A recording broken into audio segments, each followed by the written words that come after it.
특별히 또 금년 새해 들어서 처음 실시하는 성찬식이 있습니다. 오늘 말씀 가운데 여러분 또 함께 하시고요. 또 성찬식에 또 귀한 은혜가 있기를 간절히 축복합니다.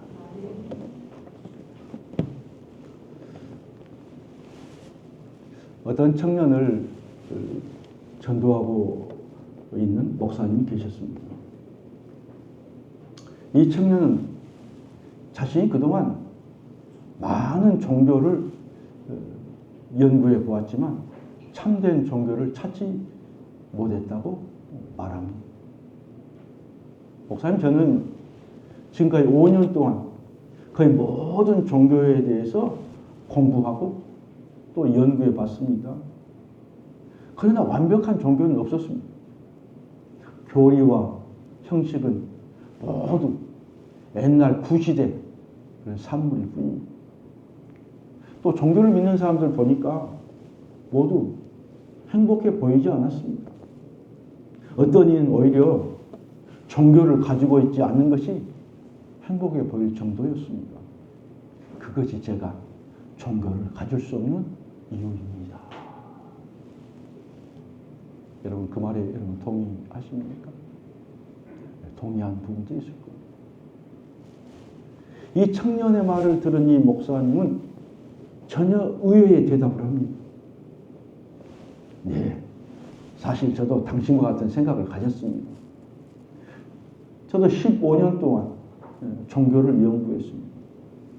근데 모두 포기하고 결정했습니다. 이 말을 들은 이 청년이 굉장히 의아해했습니다. 아니, 목사님, 그럼 저에게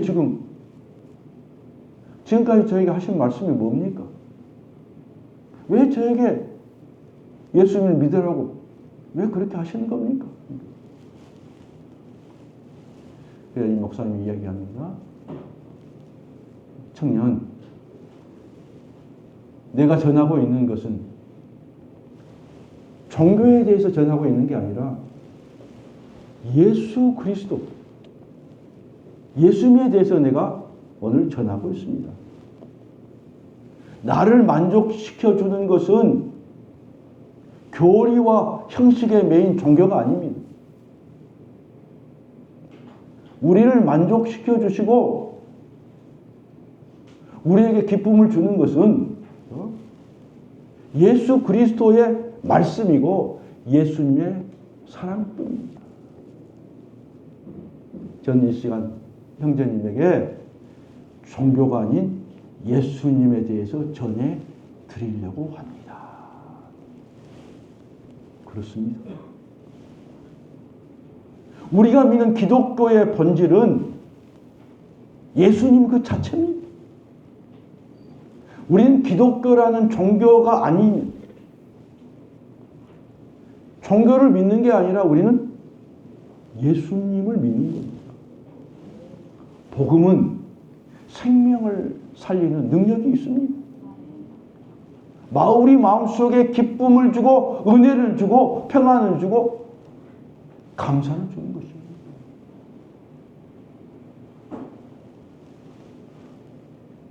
기독교 속에 우리가 믿는 모든 믿음 속에 가장 중요하고 가장 핵심적인 것은 바로 예수님.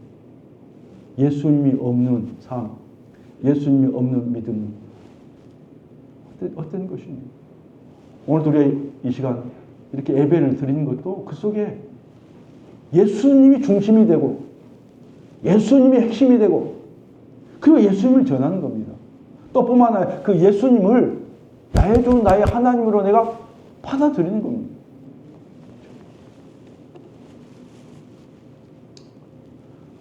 당시 로마의 자랑과 영광은 로마는 힘이 있습니다. 로마의 권력을 가지고 전 세계에 도로망을 설치해서 모든 길은 어디로 통합니까? 로마로 통합니다. 팍스 로마나.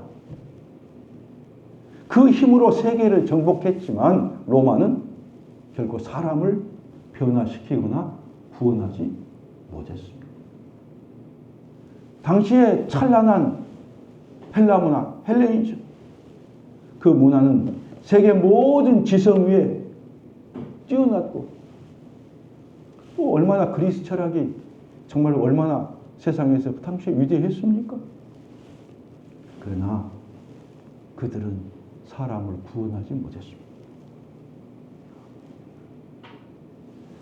오늘 사도 바울은 복음만이 사람을 변화시키고 복음만이 사람을 구원할 수 있다. 오늘 그렇게 피력하고 있습니다.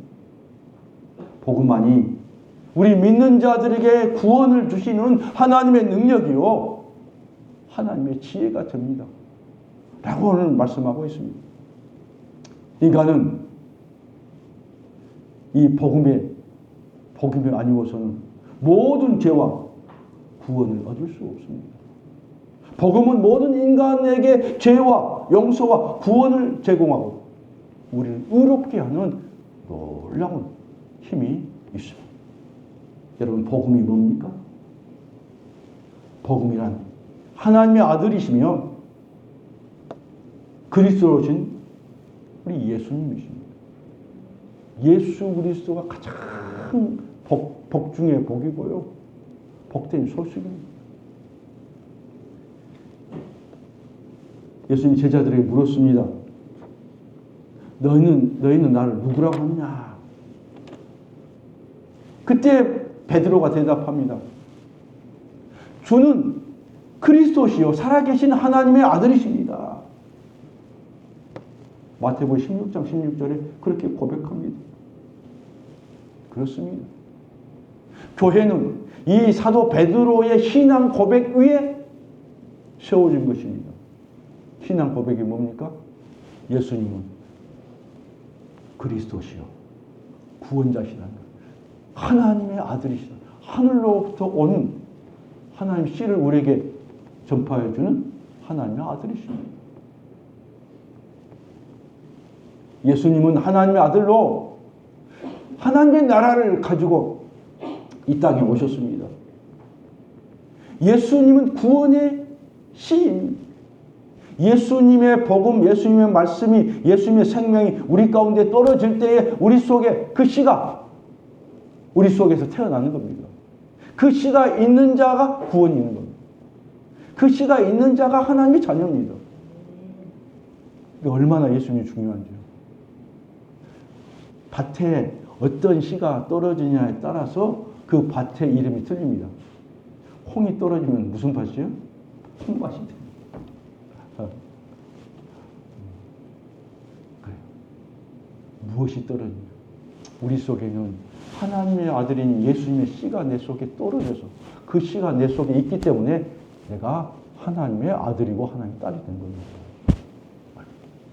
요한복음 1장 12절. 영접하는 자, 곧 그 이름을 믿는 자에게는 하나님의 자녀가 되는 권세를 주셨다. 예수님의 이름, 예수님을 믿는 우리에게는 다 누구든지 하나님의 자녀가 됐다는 거예요. 오늘 여기 예배에 참석한 여러분 모두가 예수님을 나의 주, 나의 하나님을 믿고 그 예수님을 내게 영접한 줄로 믿습니다. 영접해서 하나님의 자녀가 된 줄로 믿습니다. 이것은 우리 머리로 하는 게 아닙니다. 우리 신앙으로, 믿음으로 받는 거죠. 예수님을 내 마음속에 받아들이고 그것을 믿는 자들은 그 속에 하나님의 씨가 떨어져서 하나님의 자녀가 되는 겁니다. 그 씨를 받은 사람은 하나님의 나라가 그 속에 임하는 것입니다. 자, 그러면 예수 그리스도가 오늘 복음인데 이 복음의 능력, 어떤 사람에게 이 복음의 능력이 오늘 나타나는 것. 세 가지로 여러분에게 말씀드리고자 합니다. 첫 번째, 복음입니다. 복음은 살아있는 하나님의 능력입니다. 복음은 예수 그리스도가 복음이라고 했습니다. 복음을 믿는 자에게 놀라운 역사, 놀라운 능력을 하나님이 제공해 주십니다. 복음을 믿고 받아들인 그 사람에게는 생각과 마음이 새롭게 됩니다. 인생의 목표가 바뀌고요. 세상에 대한 관점이 변하게 됩니다. 제가 예수님을 영접하고 20살 남짓 때 영접하고 딱 받아들였더니 인생관이, 세계관이, 가치관이 변하는 거예요. 또 다른 사람과의 관계가 회복이 되고 내가 새롭게 되는 거예요. 왜요? 내 속에 하나님의 씨가 있고 내가 하나님의 자녀가 되니까, 내가 변하게 되니까 관계가 변하게 되는 거예요. 여러분, 내가 변하면요, 다른 사람의 관계가 변합니다. 원수를 할지라도 관계가 변하게 됩니다. 인간관계가 새롭게 회복이 됩니다. 복음은 하나님과 원수된 그 사이를 변화시켜서 화평케 하는 능력입니다. 그래서 예수님은 화평입니다. 예수님의 씨가 있고 예수님을 마음속에 믿는 하나님의 자녀가 가는 곳에 화평이 있습니다. 불안이 있고 불평이 있고 원망이 있고 분리가 있고 불순종이 있는 것은 하나님의 나라가 아닙니다. 하나님의 은혜가 있고 하나님의 사랑이 있고 하나님의 자녀가 가는 곳마다 분쟁이 있는 곳에 평화가 있고 기쁨이 있고 감사가 있고. 또 복음은 하나님 나라의 영원한 시민권을 우리에게 줍니다. 시민권을 우리에게 보장해 주는 것이 바로 복음입니다. 복음은 우리가 구원에 이르는 능력을 주십니다. 복음으로 인해서 우리가 심판과 지옥으로부터 우리를 건져줍니다. 복음은 예수 안에 있는 생명의 능력입니다. 이 생명받은 자에게는 하나님의 왕권을 갖게 하신다. 왕같은 제사장이다. 너희는 왕같은 제사장이다. 베드로전서에 그렇게 얘기했죠. 무슨 얘기? 우리는 하나님 나라의 왕이라는 거예요. 왕의 권세. 제사장은 뭐예요? 다른 사람들을 품고 기도하고 하나님께로 인도하는 거예요.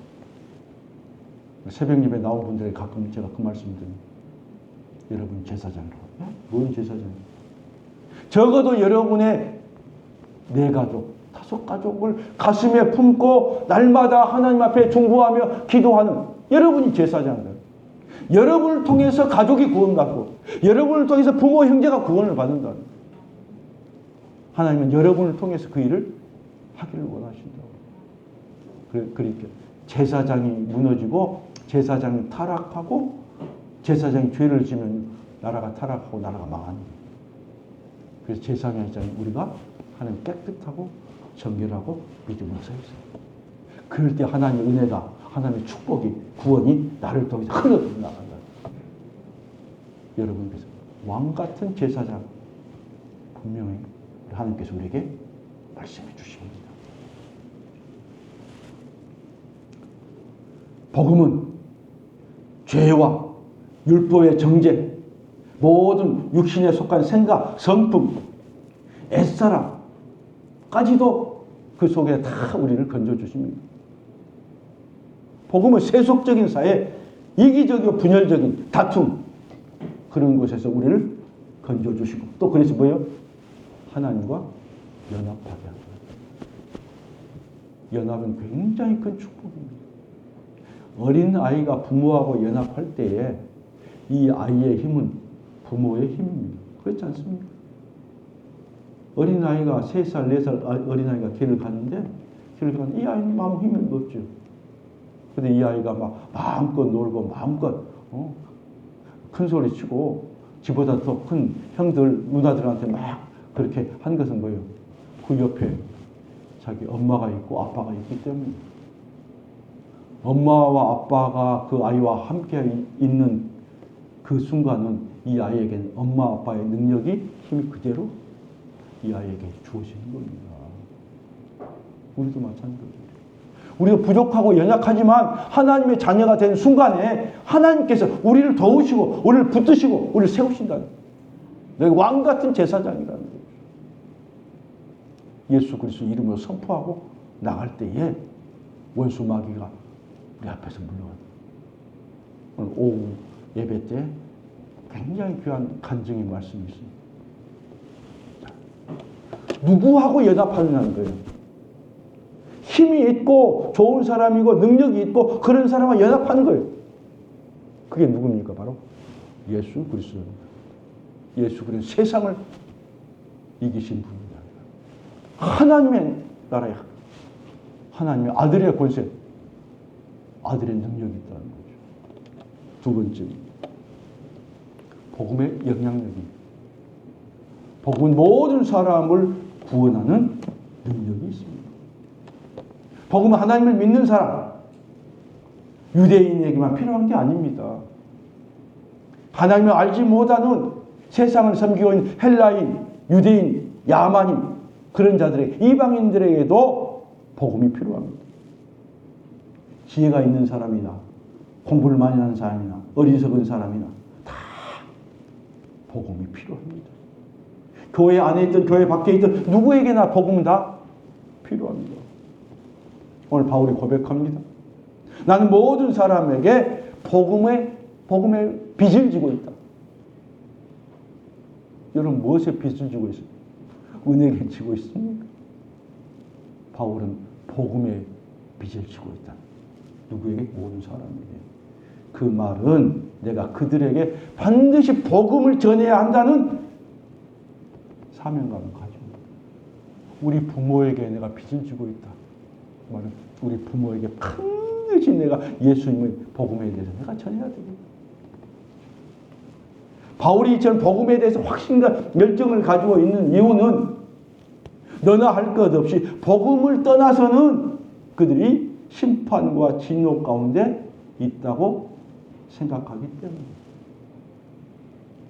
복음이 없고 구원이 없고 하나님의 자녀가 아닌다면 거기는 심판밖에 없습니다. 심판이 있을 수밖에 없습니다. 우리는 그들 복음을 듣든지 안 듣든지 때가 되든지 안 되든지 반드시 그들에게 예수 그리스도, 예수 복음을 전해야 되는 겁니다. 이처럼 복음은 모든 사람을 구원하기 위한 하나님의 능력입니다. 하나님 모든 사람에게 복음의 능력을, 복음을 다 주셨습니다. 모든 사람이 예수를 믿고 구원받기를 우리 하나님이 원하십니다. 심지어는 악한 자라도 그 길에서 돌이켜서 회복하고 사는 것을 기뻐한다. 하물며 여러분의 부모님, 여러분의 형제들 뭐예요? 악인이 아니잖아요. 정말로 좋은 분이잖아요. 그런 분들이 예수를 믿고 구원받고 하나님의 자녀가 되는 거예요. 우리 하나님 너무도 기뻐하는 것입니다. 우리 주연이가 일찍 예배에 참석해서 함께 주연이가 예배 드린 모습이 참 너무 예뻐요. 참 예뻐요. 하나님 보실 때 얼마나 예쁠까. 나와서 쉬고도 싶고 알바도 가고 싶고 그런데도 그 시간을 할애해서 잠이 많죠. 놀고 얼마나 놀고 싶겠어요. 저도 전화에 얼마나 놀고. 그러나 그 시간 딱 나와서 예배 드려요. 엄마는 먼저 왔지만 혼자 오는 거예요. 그렇죠?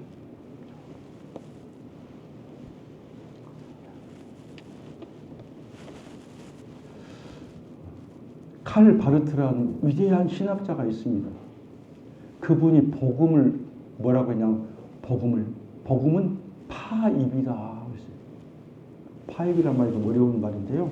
파입은요, 아주 견고하고 두꺼운 철판, 그 철판이나 큰 바위도 뚫고 들어갈 수 있는 그런 능력이다. 뭐가요? 복음이. 그러니까 어떤 사람은 복음이 미사일이야, 미사일. 어떤 사람은 옛날에 다이아마트, 요즘 막 미사일.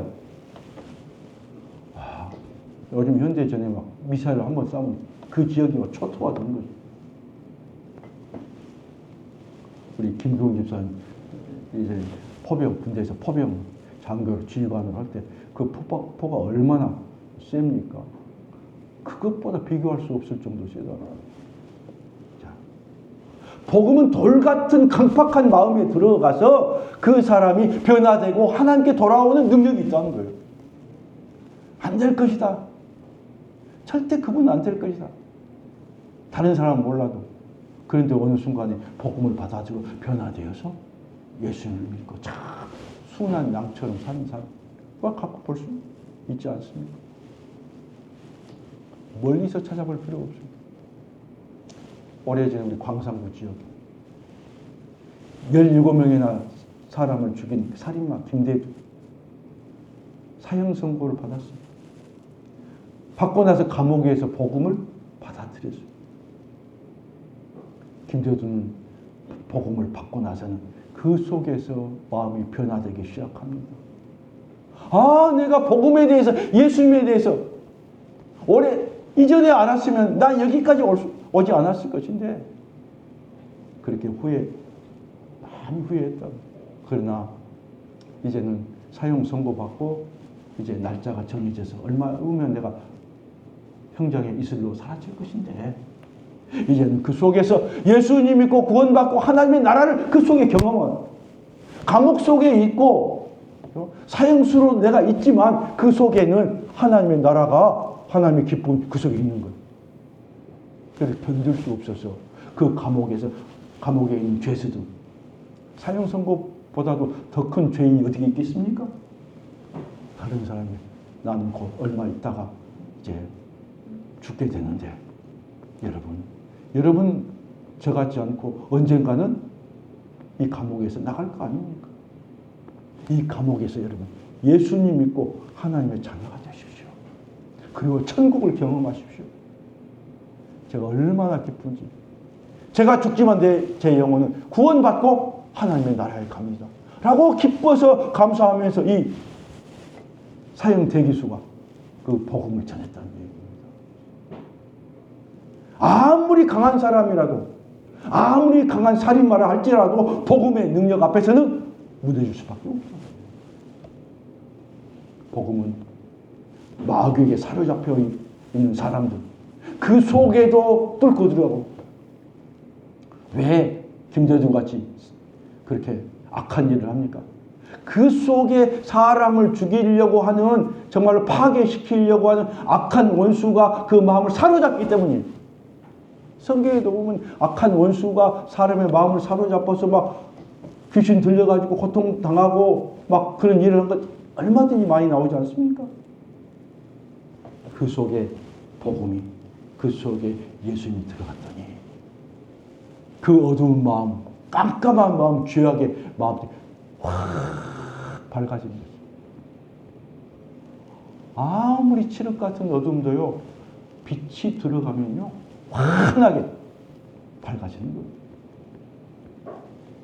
마지막 세 번째, 복음의 가치. 복음은 부끄러운 것이 아니라 복음은 자랑스러운 것입니다. 당시 로마 사람들의 자랑은 로마의 신이요, 로마의 황제요, 그에게 충성할 수 있는 기회입니다. 당시 기독교인들은요, 당시 이단이요, 신흥 종교, 황제에 대항하는 자들, 로마의 권위에 거스는 독도들, 이런 의미로, 이런 개념이 이해됐습니다. 그러나 사도 바울은 로마 사람들에게 보낸 편지에서 오늘 말씀 중, 나는 복음을 부끄러워하지 아니한다. 이 복음은 로마보다도 강하고, 로마 제국보다 이 복음은 강하고, 로마 황제보다도 더 능하신 하나님의 능력이 나타나는 것이 이 복음입니다. 당당히 예수 그리스도 복음을 이 사도 바울이 전했습니다. 많은 사람들이 비웃었을 거예요. 무슨 소리냐고. 세상의 왕, 로마 황제가 최고고, 우리 로마 제국이 온 세계 최고의 강국인데 다 그랬을 거죠. 그런데 그로부터 200년, 300년 후에 로마의 황제가 복음을 받아들이고, 그리고 전 로마 제국이, 지금 같으면 유럽 전체를 이야기합니다. 로마가 나눠져서 유럽이 됐잖아요. 전 로마가 예수를 믿는 기독교 국가로. 처음엔 기독교를 허용했어요. 허용한 정도가 아니라 의당, 로마 시민이라면 기독교를 믿어야 된다. 예수님을 믿어야 된다. 그렇게 국교로 나라가 정하게 됐다. 얼마나 믿음이 위대하고 강합니까? 그럼 우리는 이 복음을 어떻게 믿어야 해요? 복음은 하나님의 은혜이다. 하나님이 주신 의로움. 복음을 믿는 자에게는 하나님이 오늘 의롭게 여신다. 의롭다 하신다는 거예요. 친구죠. 친구. 내가 의롭고 내가 뭐 선해서 나는 의롭다는 게 아니에요. 예수님을 믿는 자에게 하나님 의인의 직분을 주는 거예요. 너의 모든 죄가 다 예수님을 위해서 십자가를 위해서 깨끗하게 돼요. 우리 이미 세례 받을 때에 주님과 하나가 되고 하나 되던 주님의 은혜, 주님의 능력, 주님의 십자가의 사랑이 우리 속에 다 왔기 때문에 한순간에 모든 지었던 죄가 다 사해집니다. 깨끗하게 사해집니다. 제가 말씀하셨죠.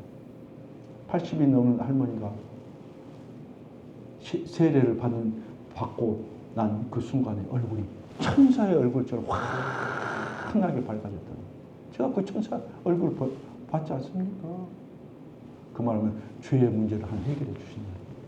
그만큼 예수님 믿는 거, 복음, 세례 받는 게 중요합니다. 우리 세례 받고 나선 세례를 온몸을 씻는 거예요. 세례 받고 나서 그때는 뭐예요? 그때는 우리가 지었던 죄를 그때 회개하면 되는 거예요. 우리가 온몸 샤워는 날마다 할 필요는 없잖아요. 매번 할 필요 없죠. 손이 더러워지면 손을 씻고 발이 더러우면 발만 씻으면 되는 거예요. 그때 내가 지었던 거 씻으면 되는 거예요. 날마다 정결하게 하나님 자녀를 하는 거예요. 근데 죄가 있으면요, 하나님의 능력이 반감된다는 거예요. 하늘의 햇빛이 우리를 강하게 비추고 있죠. 비가 오고 눈이 오고 그런 날에도 바람이 부는 날에도 여전히 태양은 빛나고 있습니다. 우리가 어떻게 해요? 가끔 비행기를 타고 비행기 위에 가면 구름 위에 비행기가 타고 구름 위에 가면 항상 맑아요. 근데 왜 우리는 여기 비가 오고 눈이 오고 바람이 붑니까? 중간에 구름이 딱 막고 있기 때문에 햇볕의 혜택을 받지 못하는. 햇볕은 여전히, 하나님의 은혜는 여전히 우리를 향해 있습니다. 그런데 우리 속에 죄가 있고 거리끼 있는 것이 있고 그러면 그 은혜가 오는데 반감돼 버려요. 그 죄라는 구름이 그걸 막아버린다. 우리는 어떻게 해요? 그 죄가 생각나거든. 그 죄를 범할 수밖에 없죠. 그런데 그때 죄의 문제를 해결하면 하나님의 능력, 하나님의 은혜, 복음의 능력이 우리에게 충만하게 임할 줄로 믿습니다. 우리는 믿음으로 자야 합니다. 오늘 믿음에서 믿음에 이른다는 거죠. 처음에는 믿음이 약한 믿음이에요. 그냥 피동적인 믿음, 교회 그냥 겨우 왔다 갔다 하는 믿음이에요. 근데 교회 다니고 말씀을 듣고 기도하다 보니 어느 순간에 주님이 가까이 오고 주님의 은혜가 내 속에 임하게 되고 내가 깨닫게 되고 그러다 보니까 그런 사람 생각이 달라져요. 마음이 달라진 거예요. 히브리서 11장 6절. 믿음이 없이는 기쁘시게 못하나니 하나님께 나가는 자는 그가 계신 것과 찾는 자에게 상 주신 이심을 믿어야 할 것입니다. 믿음을 가지고 있는 자는 항상 하나님이 나와 함께 하는 것을 내가 믿고 그리고 반드시 내가 믿음으로 행하는 것을 하나님이 보상해 주고 있다. 사람이 보든지 안 보든지 다 말씀을 맺습니다. 사랑하는 성도 여러분, 우리의 싸움은 혈과 육에 대한 싸움이 아닙니다. 우리는 힘과 논리와 지혜가 아닙니다. 우리의 힘은 경험도 아닙니다. 믿는 우리는 하나님의 복음은 하나님의 능력이다. 복음이 얼마나 강한지, 복음은 어떠한 견고한 진도 무너뜨리는 하나님의 능력이라고 고린도후서 10장 4절 5절에 말씀합니다. 모든 대적하는 이론들을 복음 앞에서 복음이 무너뜨립니다. 하나님을 가까이 하려고 믿음으로 가까이 하려고 여러 가지 모양으로 방해하는 모든 사람과 환경들을 하나님 무너뜨리는 거예요. 원수 막은 여러 가지 방법으로 하나님께 더 가까이 하고 믿음으로 더 가까이 하고 교묘하게 방해하고 하는 거예요. 예배 드리고 막 방해하는 거예요. 복음은 그 모든 것들 다 물리치게 하고 그리고 복음은 승리하게 한다는 거죠. 그래서 이제 우리는 참된 복음, 예수 그리스도를 붙잡고 믿음으로 탐정에 나가서 모든 환경과 모든 대적을 물리치고 승리하는 놀라운 주님의 복음의 역사, 예수 그리스도의 역사, 예수님을 붙잡고 믿음으로 붙잡고 나가서 승리하는 귀한 여러분들 되시기를 주님의 이름으로 간절히 축복합니다. 아멘. 기도하겠습니다.